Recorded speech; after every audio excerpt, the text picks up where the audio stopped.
What's up, everyone? I'm Steve with the Sidetrack Railroad, and I'm here to talk to you today about designing a 24-volt, 7.5-inch gauge ride-on locomotive.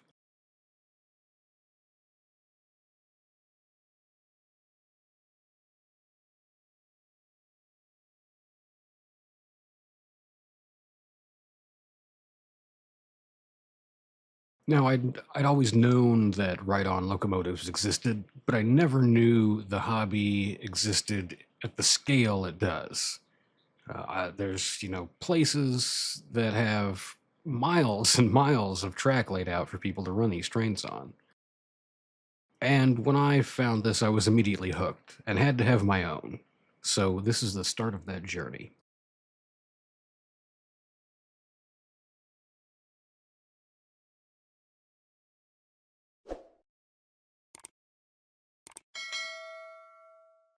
Now, what features does a custom-built 24-volt, 7.5-inch gauge ride-on or live steam locomotive require?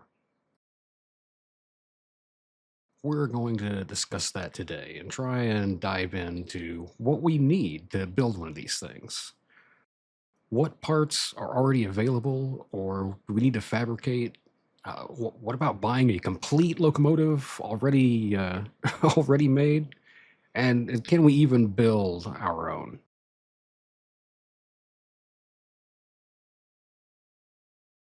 So it turns out that there are parts available. Motorized trucks being the first thing, if you want to, a locomotive with trucks. And they range from $1,500 to $4,000, and you may have to buy a pair of those. So we could be talking $8,000 just for some motorized wheels.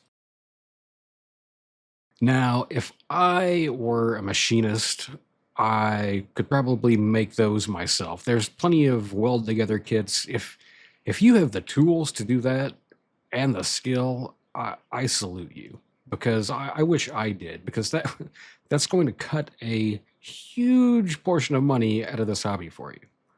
As it is, I'm looking at what, 3 grand for a pair of motorized trucks on the low end if I don't want to build them myself. At the same time, we can buy complete cars and from 1500 on. And they go up as high as you can imagine. You can find something for that price. But we're not looking to spend as much as a house on this new hobby. The problem I've run into, though, are control systems that, link your motorized trucks all together into a battery and do everything. It's all bits and pieces. You can put it together yourself. A lot of the stuff is from the robotics, the combat robotics industry, funny enough.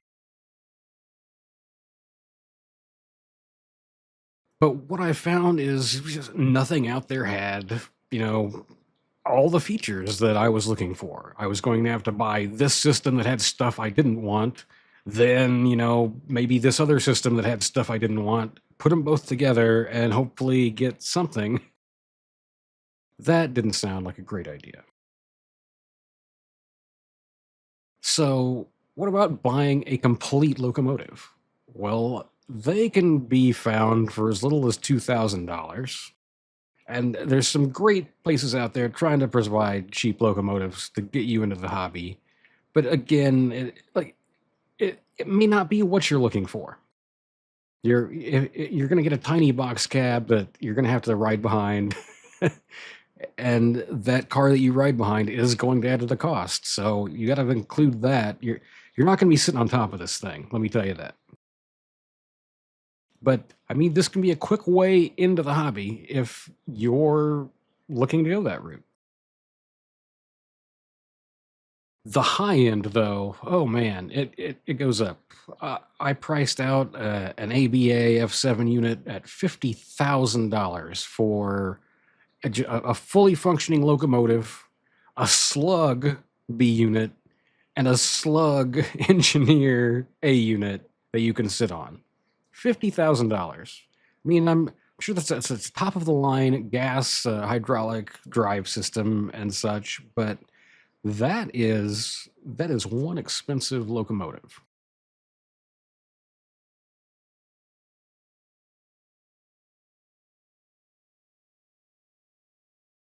So we're going to be building our own. We we know we're going to have to get trucks from someplace because we can't buy those. They're expensive. We can probably even purchase a ready-made car of some sort or cab or construct our own from wood if we really need to. We can put this thing on a 4 by 16-inch piece of wood and roll around if we have some nice trucks. But what features do we want in a locomotive that can, be our new hobby? I mean, clearly, we're going to need a power switch. That's one of the first things. It's going to have to be able to be turned off and on, and motor cutoffs, I'm sure, will be part of that as well. We're going to need a throttle. You're going to want to adjust your speed, of course. We're also going to need probably a speed limiter. Who knows what the top speed of this thing is, but I'm sure there are speed limits, and you may want some adjustment there. Definitely going to need a forward and reverse toggle if that isn't built on into our throttle. I'd probably opt for a 0 to 100% throttle and then a forward reverse toggle. That would be my option. We're also going to need, of course, a horn. It's pretty basic. I think that kind of takes care of basic controls that anything would need just to get out and run. So what about more advanced stuff? Definitely headlight taillight control. That's uh that's more advanced. We Lighting stuff is great. Ditch lights, definitely we could use some control for ditch lights. Interior lights, even if you want to have cab lights in your locomotive, if you do a lot of night running, maybe, or just like showing it off at night. Bell, we'll definitely need a bell. Electromagnetic brakes, that's a great idea. If our motors support them, that is, it means we're not going to have to worry about rolling down hills. I think that's a nice addition. Train brakes is also going to be something. If we want to pull passengers, if we want to pull weight behind us, some air brakes, or at least control for air brakes, is going to be nice. An external taillight on the back of the train that's powered from our battery would be nice as well. That way we don't need a external battery powered light back there at night.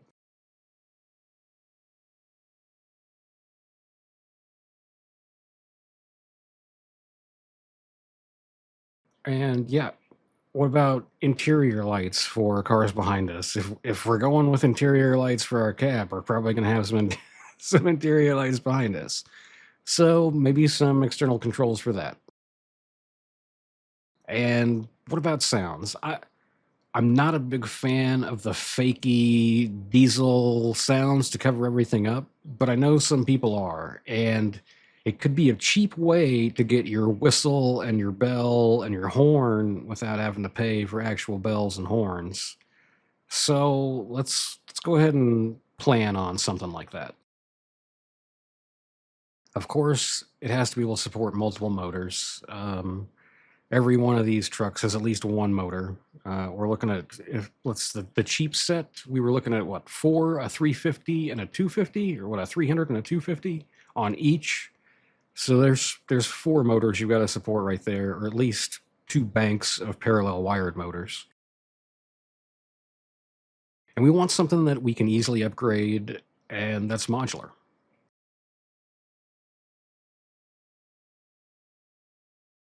So what does that leave? What other features are required for a 7.5-inch gauge locomotive? What other features are not required but would be a nice option? And What would you add to your dream build if money were no object and you were putting this together? Do you have experience out there? Are you involved in this hobby? Do you have any ideas? Let me know down in the comments what you would add to your locomotive or what you think is required that I forgot. Thank you for joining me in this planning session of designing a 24-volt, 7.5 gauge ride on locomotive. And I hope you enjoyed it. Hope you have something to add in the comments.